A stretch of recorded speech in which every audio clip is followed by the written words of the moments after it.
Hi, welcome back. In this segment, we're going to talk about argument dialogue, a conversation between two people. And we're going to use it to kind of review the first 4 of the 5 steps to creating the clear logical arguments. Number 1, as you recall, was the categorical form. Number 2 was the start characteristic. Number 3 was the finish characteristic. And number 4 was the linkage between each of the premises. And in the example that follows, we're going to pay particular attention to that nexus, which is that span between the subject phrase and the predicate phrase of each of the premises. So this nexus right here, it represents the strength of the relationship here. In a sense, it's the individual's subjective perception of the amount of certainty, or you can call it believability, acceptability, or likelihood of the truth of that premise. So, as you recall, this is the truck of certainty of the particular audience. And as it moves across the line of reasoning, here you can see it's holding each unit. It represents 10% of its certainty. Here there's 10 of those boxes. So the strength of this nexus, that is subjective, that's perceived to be true by an audience, is the amount of load or the amount of certainty that it can handle when the audience moves along that line of reasoning. So let's give you an example here. So our main conclusion is the President satisfies Section 1 of Article 2 of the U.S. Constitution. And that's what the student says. The student says, my claim or contention or conclusion is that. So here you have there's actually no premises at this point because there's no linkages. This represents, from the student's perspective, a clear connection in that nexus, in that conclusion between the President, the subject phrase of the conclusion, and the predicate phrase of that conclusion. So there's no gap in this example in the student's mind.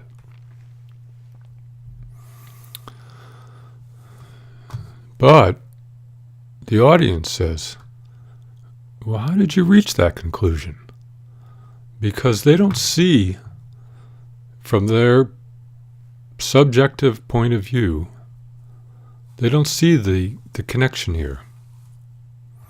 So it's up to the student to see if they can provide connections that will enable the audience to reach the same conclusion.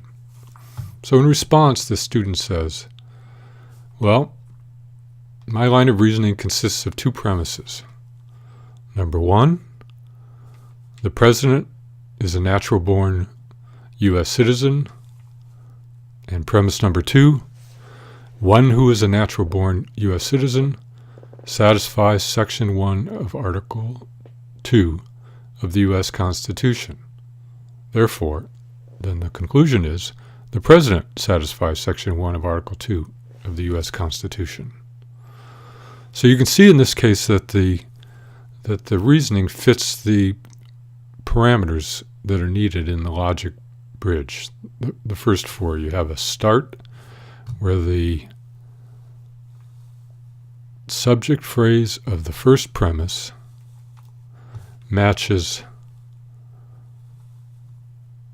subject phrase of the conclusion, and you have the predicate phrase right here of the last premise matching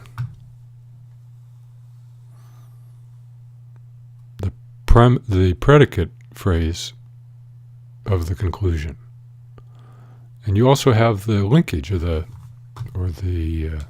connection between the two premises, because the predicate phrase of the first premise becomes the subject phrase of the next premise in order, with the addition of the, here you have one who, the universal quantifier. So the student has constructed a clear and logical argument, because the four components have been met. Well, what does the audience say? Here in this instance, it says, well, I agree to some extent with your premise number 2. And remember, premise number 2 is right here. One who is a natural-born U.S. citizen satisfies Section 1 of Article 2 of the U.S. Constitution. So this relationship, they can accept to some degree that is likely true. But they don't see, in their eyes, the connection to the first premise. They don't see how the president connects to is a natural-born U.S. citizen.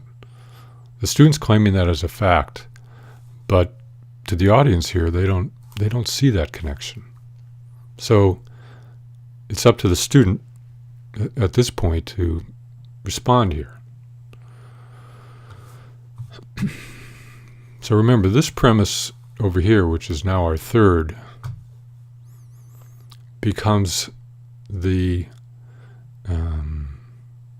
one that's already been accepted.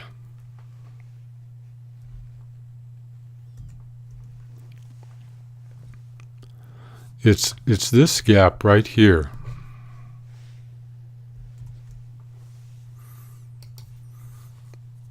From here to here, that the student needs to persuade the audience. And so the student says, well, here's my line of reasoning for this portion right here, because the audience so far has accepted the last component. And the student says, well, here I have two premises. The president was born in Hawaii, and one who was born in Hawaii is a natural-born U.S. citizen. And therefore, you have the conclusion, the president is a natural-born U.S. citizen. So here again, this line of reasoning is clear and logical because it meets the components. Each of the sentences are in categorical form. The beginning of the premises is the beginning of the conclusion. The ending of the last premise, the predicate phrase, is the predicate phrase of the conclusion. And you have the matchage or the linkage between each of the premises. You can see here in the colors, was born in Hawaii, matches was born in Hawaii.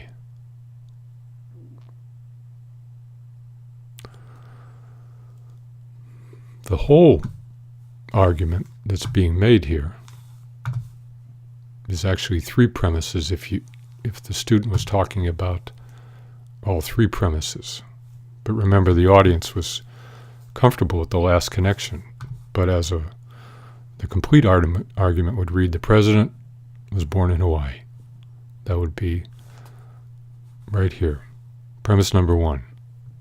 Premise number 2 is one who, as your universal quantifier, was born in Hawaii is a natural-born U.S. citizen. And the third premise, one who is a natural-born U.S. citizen, satisfies Section 1 of Article 2 of the U.S. Constitution.